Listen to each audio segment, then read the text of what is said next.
Bhagavate Vasudevaya.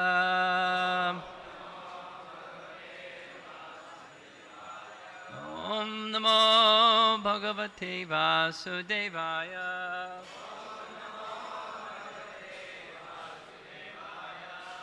Reading this morning text 22, chapter 7, text 13. Yasya Narayano Devo Bhagavan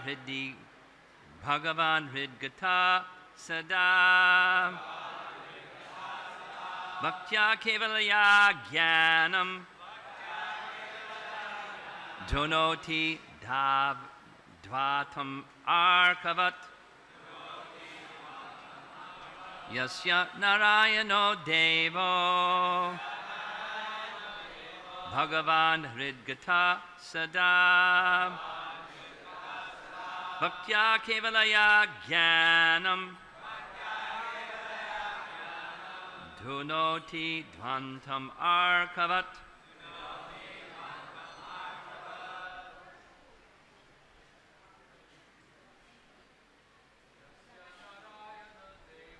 Yasya Narayano Devo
Ladies,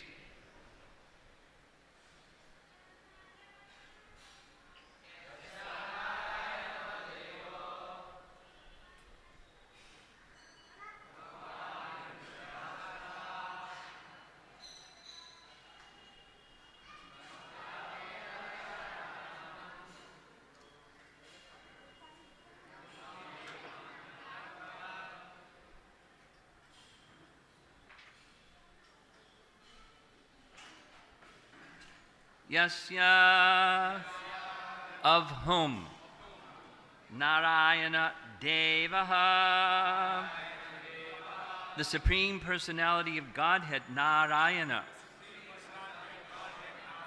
Bhagavan, the Lord, Hritgataha, in the core of the heart, Sada, always, Bhaktya, by devotional service, Kevalaya, alone, Ajnanam, ignorance, Dhunoti, cleanses, Dvantam, darkness, Arkavat, as the sun. Translation, Narayana, the Supreme Personality of Godhead, who is full of all opulences, is predominant within the core of your heart because of your being a pure devotee. He always drives away all the darkness of ignorance as the sun drives away all the darkness of the universe. Purport by Srila Prabhupada. The words Bhaktya Kevalaya indicate that simply by executing devotional service one can become full in all knowledge. Krishna is the master of all knowledge. Aishvaryasya samagrasya viryasya yashasya shriya. The Lord is situated in everyone's heart, Ishara Sarvabhutanam Viddesher Junatishtati. And when the Lord is pleased with a devotee, the Lord instructs him. Only to the devotees, however, does the Lord give instructions by which to advance further and further in devotional service. To others, the non-devotees, the Lord gives instructions according to the manner of their surrender. The pure devotee is described by the words Bhaktya Kevalaya. Srila Vishwanath Chakravarti Thakur explains that Bhaktya Kevalaya means Jnana Karmadi Amishraya. Unmixed, quote, unmixed with fruitive activities or speculative knowledge. That's from his commentary. Sounds like Rupa Goswami, right? Jnana Karmadi Navratam, Jnana Karmadi Amishraya. Different Sanskrit term, but same meaning. Simply surrendering at the lotus feet is the cause of all a devotee's enlightenment and awareness.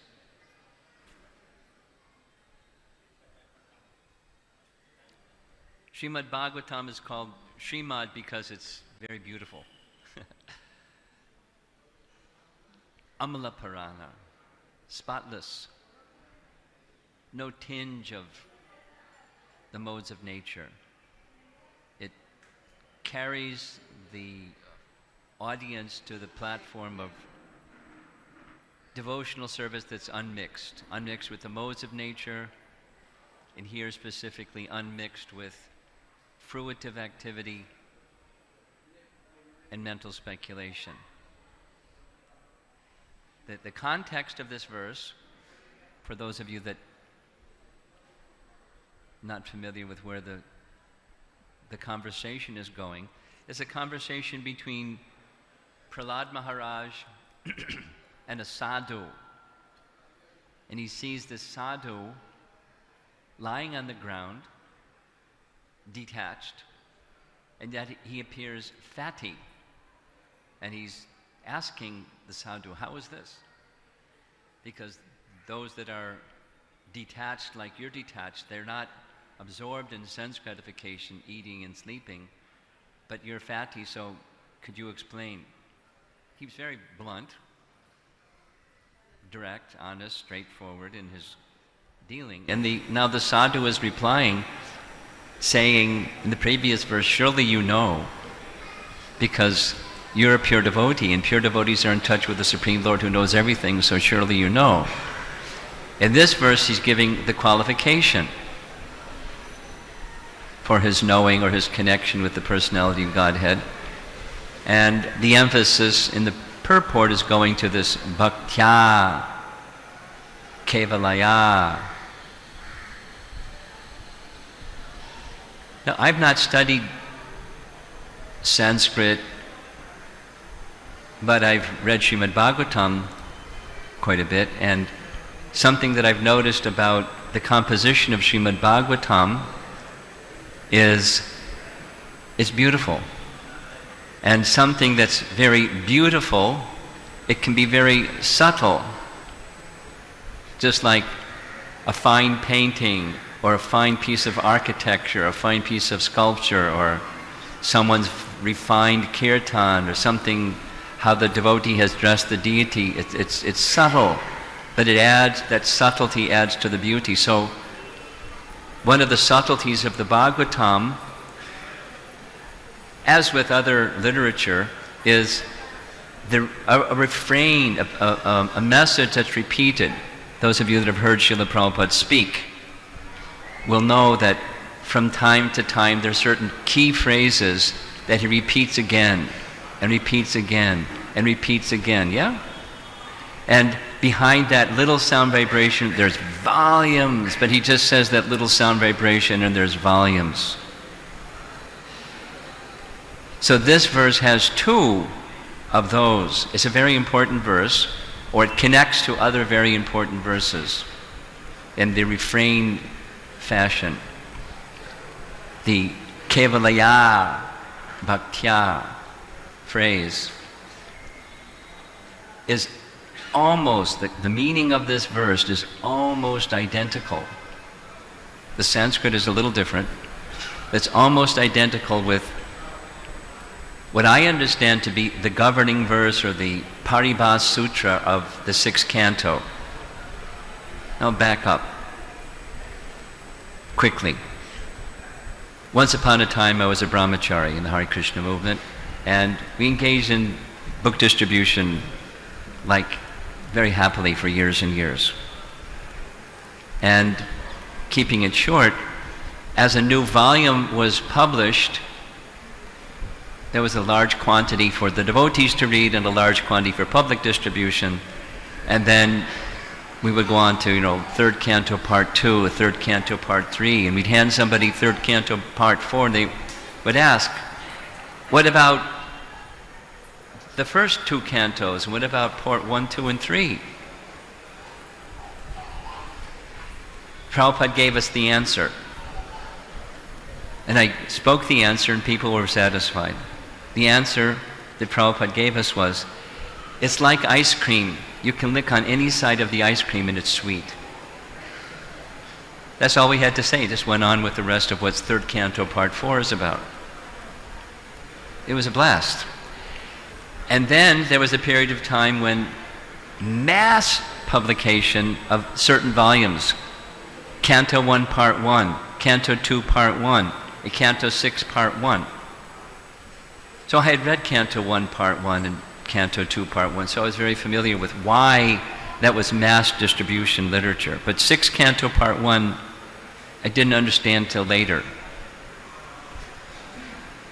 In 6th Canto Part 1 is the theology of the holy name from Srimad Bhagavatam, based upon the Ajamila story, where Ajamila called the holy name in Namabhas.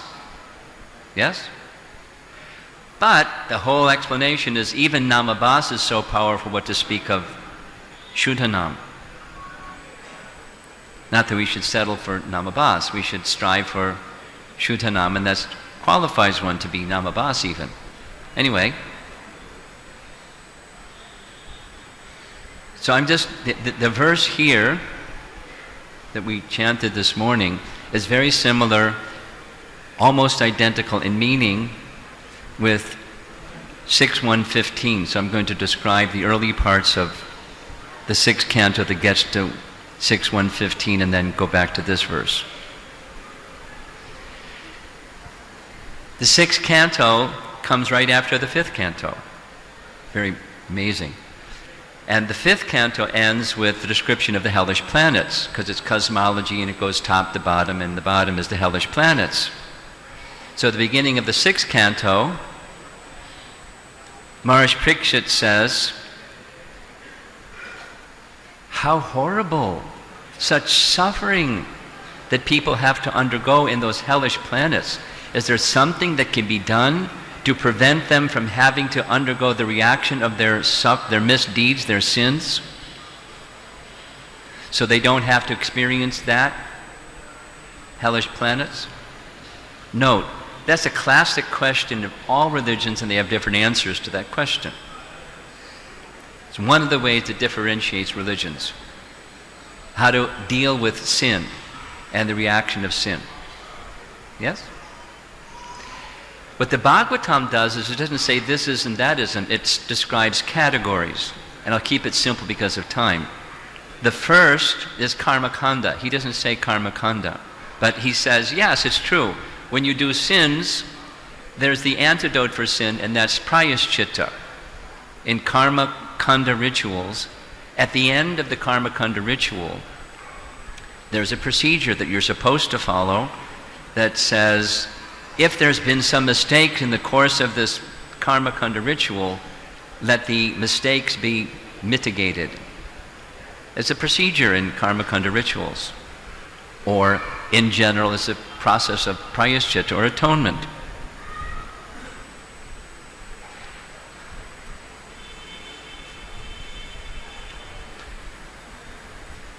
Maharaj Parikshit hears Shukadeva Goswami's reply, and I'm paraphrasing to keep it simple and time compact.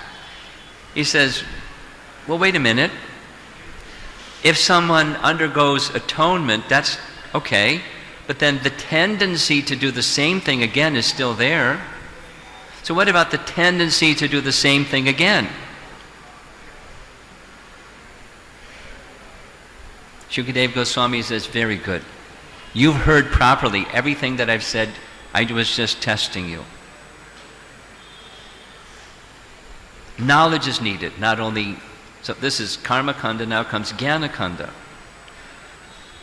There must be knowledge, and there's a wonderful verse about, Prabhupada calls it the regulative principles of knowledge. He used that phrase, regulative principles, in a refrain-like way. So rather than go into that verse, unfortunately, knowledge alone is not enough either. Isn't it? Even in our life of devotion, we may know by careful evaluation of Scripture that this is good for me, I should do it regularly, we don't do it regularly. Or that's not good for me, and we do it anyways. Knowledge is not enough. They're helpful, but not enough. So karma and jnana are insufficient. And then comes this 6.1.15 verse, which is almost identical with this one. Kechit kevalaya bhaktya vasudeva parayana agham dunvanti karsneya niharam iva bhaskaram.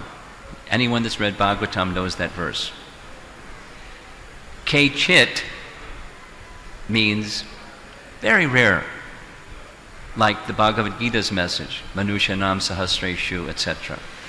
Very rare, because the Brahmana is saying about Prahlad, your attainment is very rare. Why?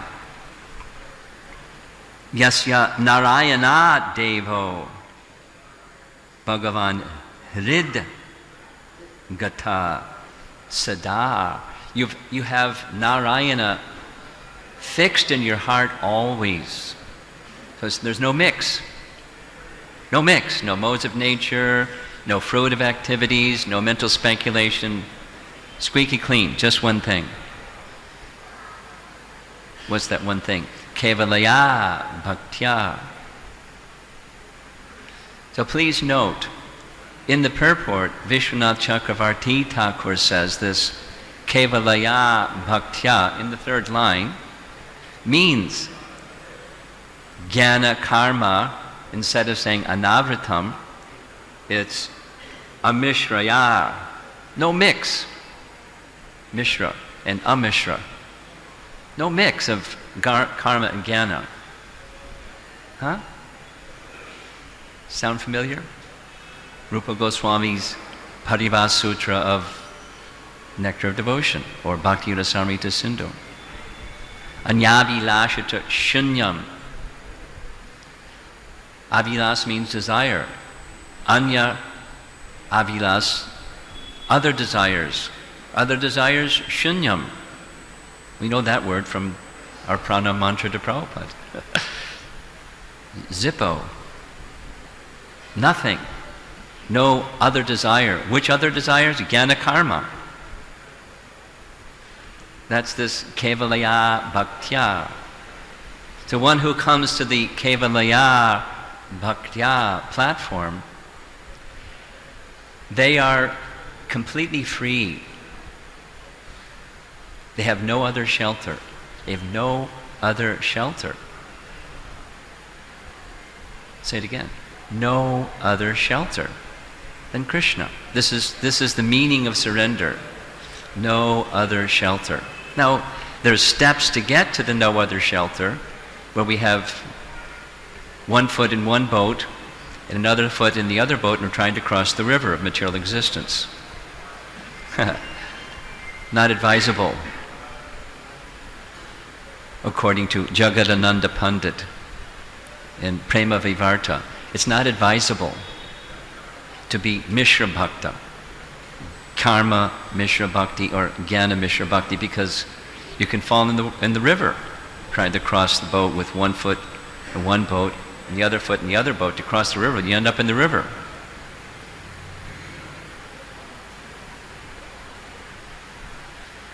So, as it says in the purport, just so succinctly, simply surrendering at the lotus feet. That's, both feet in one boat. The bhakti boat. Nothing else, no other shelter. In Rupa Goswami's Nectar Devotion, who has gleaned the essence of all the Vedic scriptures, especially Srimad Bhagavatam, his description of the process of surrender is that it has 6 limbs, taken from Padma Purana. Anukulyasya sankalpa pratikulyasya varjanam. Only accepting those things that are favorable to bhakti, rejecting things unfavorable to bhakti. There's only one thing. There's not 2 things. There's only one shelter. Or, another very nice reference is when Vibhishan came to surrender to Ram. Following behind him were 4 ministers, and they were hovering in the air. So the Sri Vaishnavas indicate those 4 ministers represent 2 aspects of surrender and 2 aspects of the one who is to be surrendered unto. Sharanagata. So one of the 2 aspects of surrender are the same thing. There's only one shelter, and there isn't another shelter. Like, always remember Krishna, never forget Krishna, same thing. No other shelter. Now that's pure, but that's bhakti, that's the message of the Bhagavatam. We're hearing here, the sage is saying, Prahlad, you're famous because you have this qualification. You're favored by the Supreme Lord. You're favored by the Supreme Lord because of your exclusive devotion. Because of your exclusive devotion, He's situated in your heart. Now He's situated in our heart too. He's situated in the heart of a bug, and a bird, and a fish, and a non-devotee. But He reciprocates according to our, as referenced in the purport, yeyatam mam prapadyante, tangstataiva bhajamyaham. How we regard Him is how He reciprocates with us. Prahlad has exclusive shelter in Him, and therefore the Lord is situated in his heart, and the Lord is removing any other thing. Because we can't do this on our own. We've tried. And to some extent, but to some extent not successful, because we can't do it on our own, because our devotion isn't exclusive. There's still anarthas. There's still unwanted things. And anarthas arise from offense. And they're very hard to remove on our own effort. Very hard to remove. You have to depend upon the mercy of the Supreme Lord. I want to make reference to another really nice verse that is found in Queen Kunti's prayers. I was just visiting in China before coming to Bombay, and I spent a whole week during their national holiday. They have a week-long period where people don't work. In China, that's like unheard of because they're workaholic people. But for a whole week, they have national holidays. So I spent that time going over Queen Kunti's prayers and the life of Queen Kunti. So there's one section in her prayers where, after saying, "You're mysterious, I don't understand you," and then she goes on to disclose that she does understand him. But she's very humble, but through her pure devotion she does understand him, but she's humble, so she says she doesn't understand him, and points to apparently contradictory features within him, like Here's an obvious one.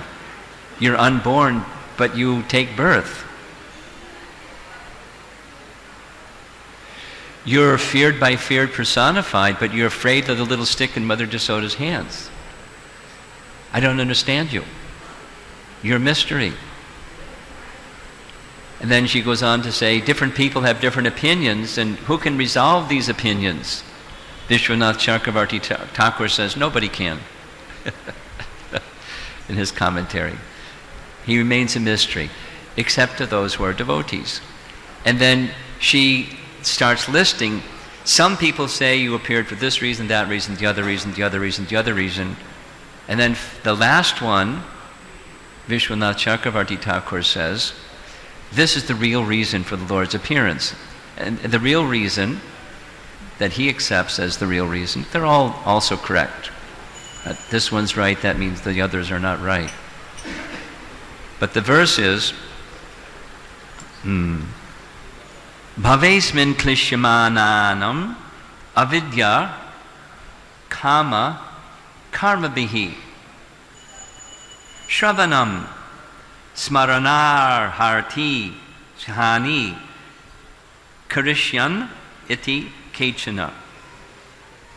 So the emphasis in the commentary goes to these three: avidya, karma, karma bihi. And there's a sequence. The root cause of all suffering is ignorance. Over and over and over. The root cause of all suffering is ignorance. And that initial ignorance is ignoring Krishna, which means we also ignore ourselves. And when we ignore Krishna and our true self, then the next domino, next comes ignorant desire. Desire for sense gratification. Desire for the interest other than the interest of the Lord. That's sense gratification. Very broad category. Mental speculation, sense gratification. And following ignorance and ignorant desire comes ignorant activity. Karma bihi.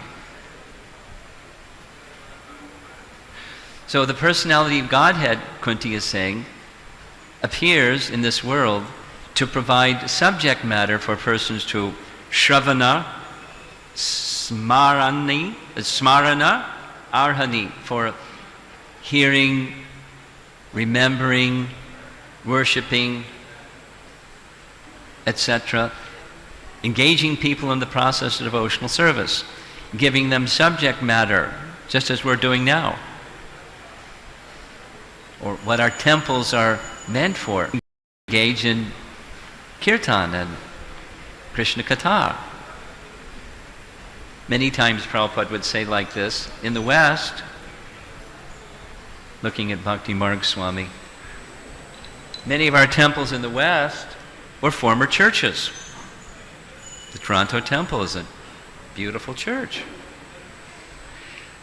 But it became empty, or at least they couldn't maintain it, and so Hare Krishna movement came along about the church, and now it's filled up. So what makes it now filled up instead of empty?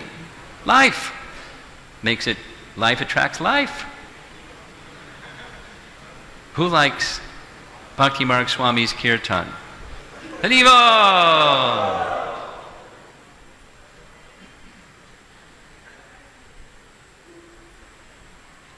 Life attracts life. And so that life of Krishna consciousness is given by, according to Queen Kunti, the appearance of the Supreme Lord, and that very activity of shravanam, smaranam, arhanam, hearing, chanting, worshipping, etc., engaging ourselves in the process of devotional service, is because of the appearance of the Supreme Lord. Now, why did the Supreme Lord, Nrsingadev, appear? He could have done something else. He could have finished Hiranyakashipu some other way. But he came because of his pleasure with Prahlad. Now, how did Prahlad get his qualification? From Narada. He's very clear. He's not at all unclear. He's very clear. The mercy of Narada. And by the mercy of Narada, of course, there was a good receiver as well as a good broadcaster. But because of the qualification of Narada and the good receiver Prahlad, Lord Nrsingadev appeared.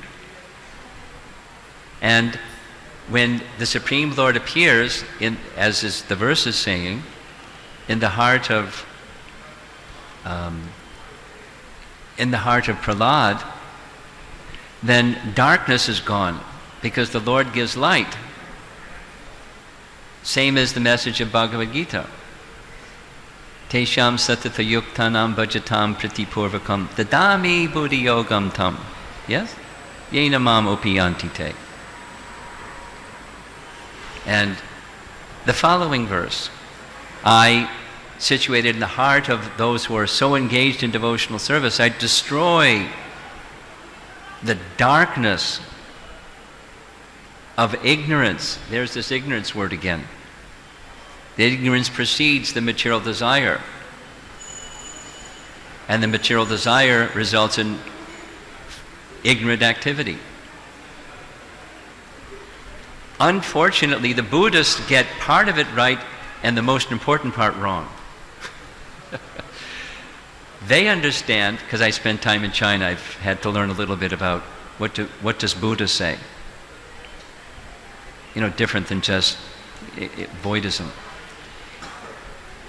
A core part of his teaching is desire is the root of suffering, so get rid of desire.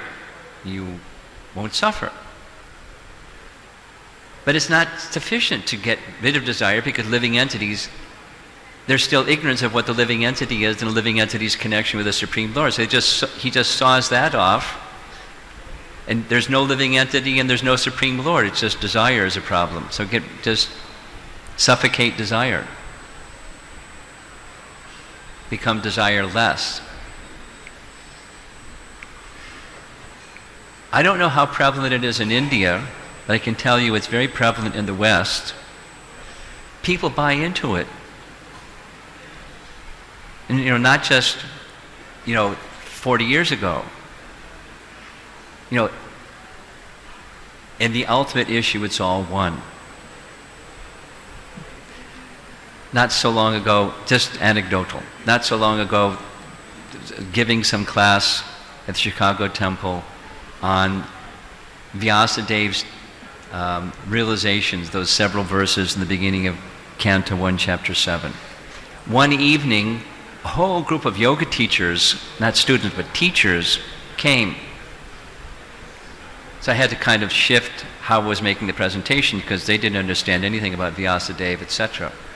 But, point is, in the course of the discussion, question-answer session, they just have this, they don't read Bhagavad Gita, they just bought into the paradigm that in the final analysis it's all one.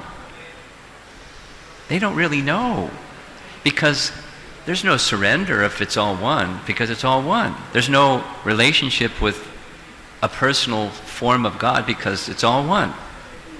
It's very comfortable. There's no commitment. And who knows what their lifestyle is like, a life free from sense gratification, material desire, but it's, the end, it's all one. Srimad Bhagavatam is to rescue the ill-informed, or insufficiently, read softer, insufficiently informed, incomplete understanding, to bring the complete understanding. At least the opportunity is there for those who tune in to Srimad Bhagavatam's message.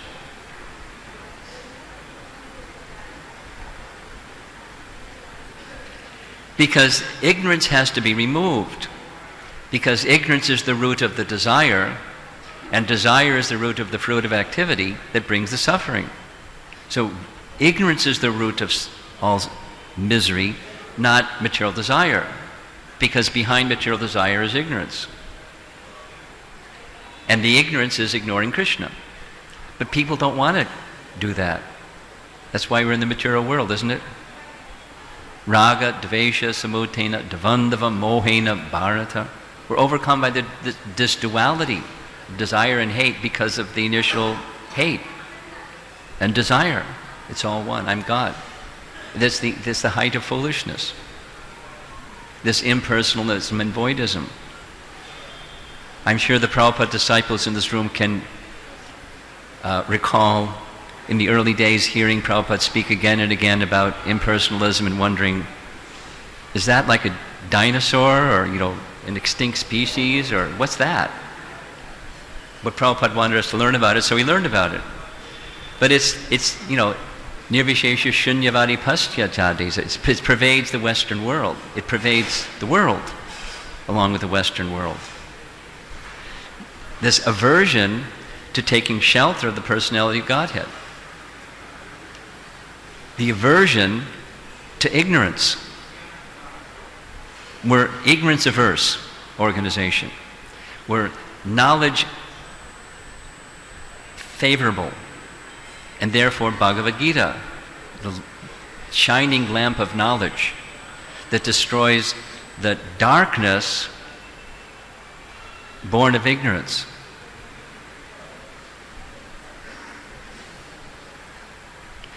That's the final of the Chaturshloki verses. I like it very much. It's the verses of Bhagavad Gita that especially describe how Krishna reciprocates with his devotees. There are many verses where it says, the pure devotee does this and is like this, and the qualifications of the bhakta. Well, what does Krishna do when he sees the qualified bhakta? From his side, what does he feel? And what does he do? Because it's personal. He destroys the darkness born of ignorance with the shining lamp of knowledge, which is exactly what this verse is saying. So now read the verse again.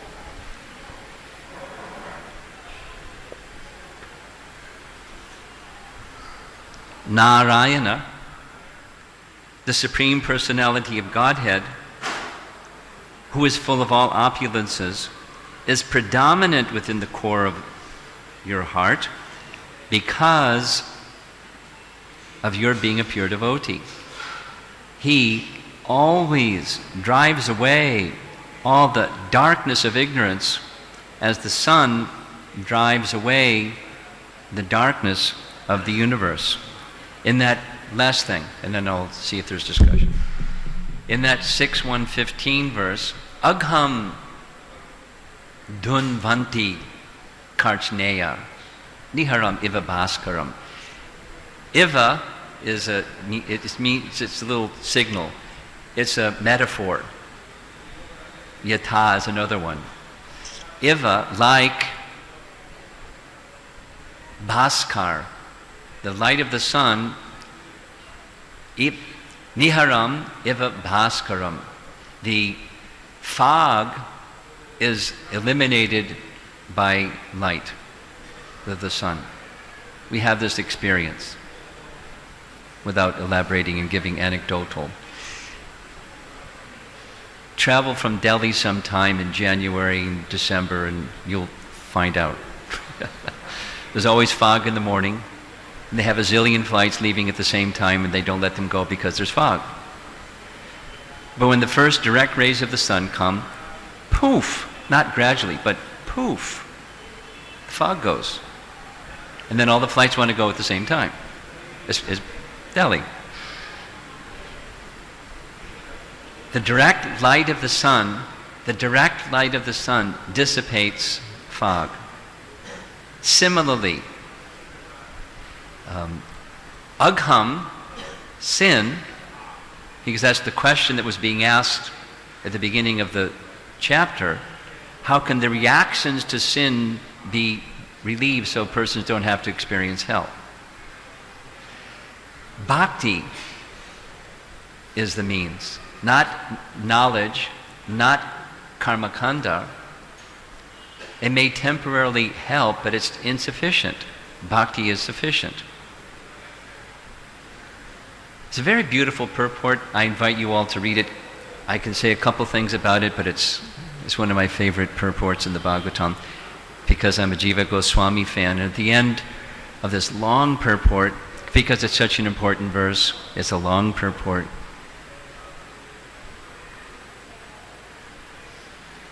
Uddhava being spoken to by Krishna is quoted where Krishna says even the most sinful people, if they take to devotional service, they can become perfect. And even those that may be very highly elevated in other ways, if they don't take to devotional service, they're disqualified. Bhakti is the most powerful means. That's the Bhagavatam's message. So at the end, Jiva Goswami says, what this verse is saying, which the very next verse, Shukadeva Goswami says, I'm going to give a story that I've heard from great authorities to illustrate the story of Ajamil, and he goes through the story of Ajamil about Abbas Nam, or Nam Abbas. Even that Nam Abbas is effective to free one from Agham. And that's what the story tells us. So Jiva Goswami says there's two levels of devotional service.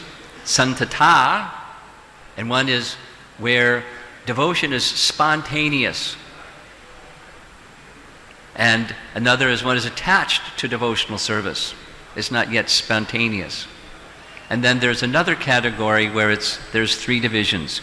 Almost spontaneous, then one is attached to serving, and then the third one is this Abbas Bhakti.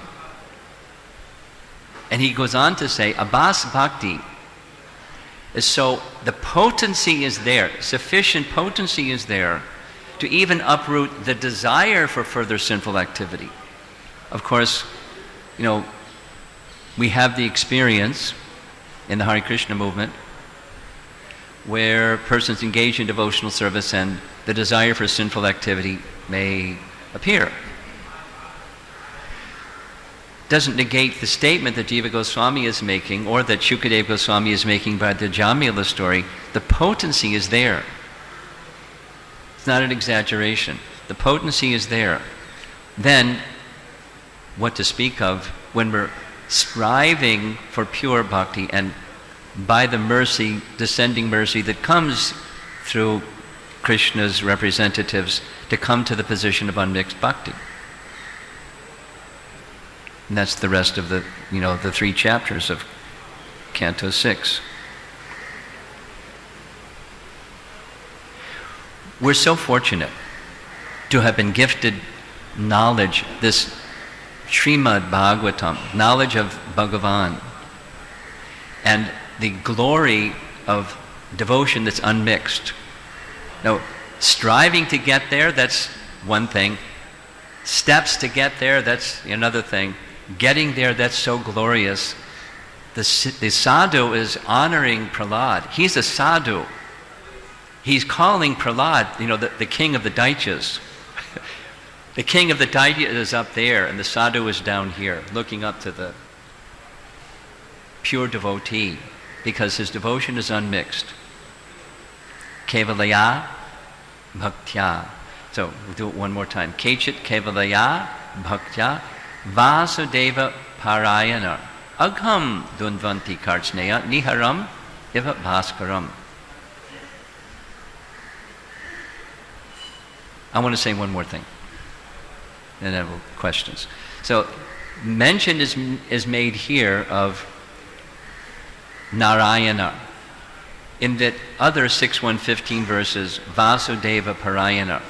In that 6th canto, 3 times, Narayana Parayana, Vasudeva Parayana, means the same thing. Exclusive, no other shelter. One shelter, no other shelter. Both feet in one boat to cross the ocean. And you may be a neophyte, but if you have faith in that principle, according to Rupa Goswami, his definition of bhakti is Shuddha. You're on the path of Shuddha Bhakti if you put both feet in one boat, and even you're a sadhaka. That's encouraging. It's the boat of pure devotion. Just get on Rupa Goswami's boat with both feet, with full faith.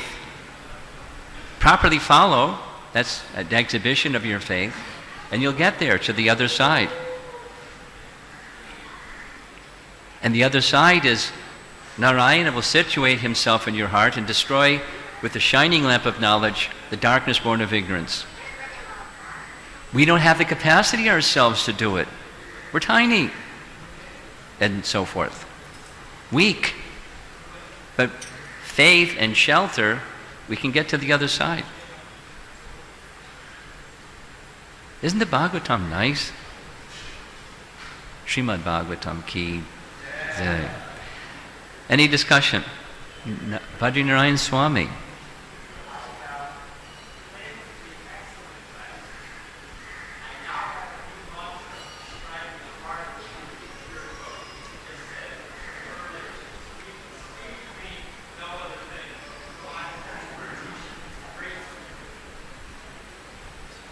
I'll give you the Sanskrit. There's a Sanskrit phrase for it.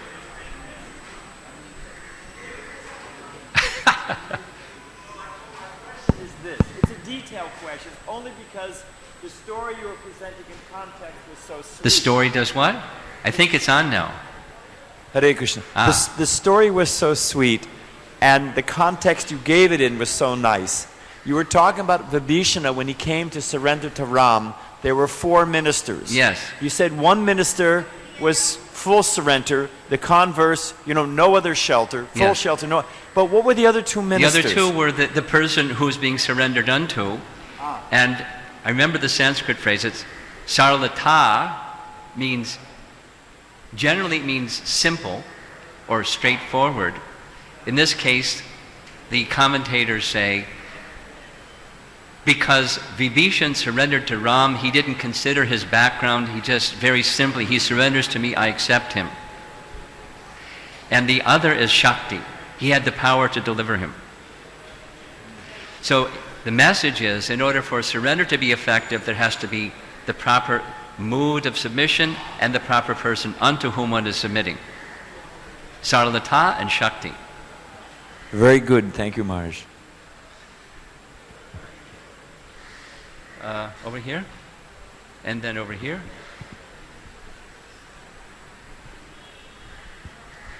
Hare Krishna. Way over on this side, if you can. Could you stand? Okay. Hare Krishna, Maharaj. Hare Krishna. I've got 2 questions. 2 questions. Many people in India, they do Ram Katha. In India they do what? Ram Katha. Ram Katha. And Bhagavatam in the 7-star cruise. Cruise. C-R-U-I-S-E, cruise. Okay, say the whole thing and he'll give me the relay. Go ahead, say. So, is it not a sense gratification in the guise of devotional service? His question is that many people in India go on a 7-star cruise and they listen to Bhagavatam and things. Is that not sense gratification? Of course it's sense gratification. It's mixing sense gratification with Ram Katha. And probably the person they're hearing Ram Katha is not speaking Shuddha Bhakti, but something else. Go ahead, what's the second question? Really, suppose many people, all of us have some mental or physical diseases. Many sicknesses we have. Sickness. People have many sicknesses. So does it not affect our consciousness? People have sicknesses. Does it not affect our consciousness? Does it not affect our consciousness? Well, it depends on if you're on the platform of devotional service that Prabhupada was or not. Depends on your level of consciousness, whether it's going to affect you or not. This brahmachari in the back has a question.